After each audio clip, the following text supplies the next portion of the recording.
Morning, friends. Let's open our hearts to the Father as we read Hebrews 10, verse 22. Let us draw near with a true heart, in full assurance of faith, having our hearts sprinkled from an evil conscience and our bodies washed with pure water. Please pray with me.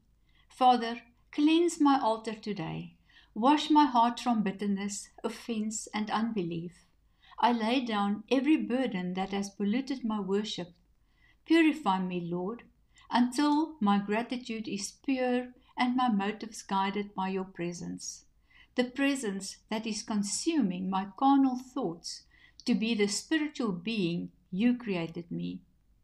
Let the fire of your Spirit burn away what's false and refine what's true. I draw near with a thankful heart, confident that you will meet me at the altar. In faith, I pray this in Jesus' name. Amen.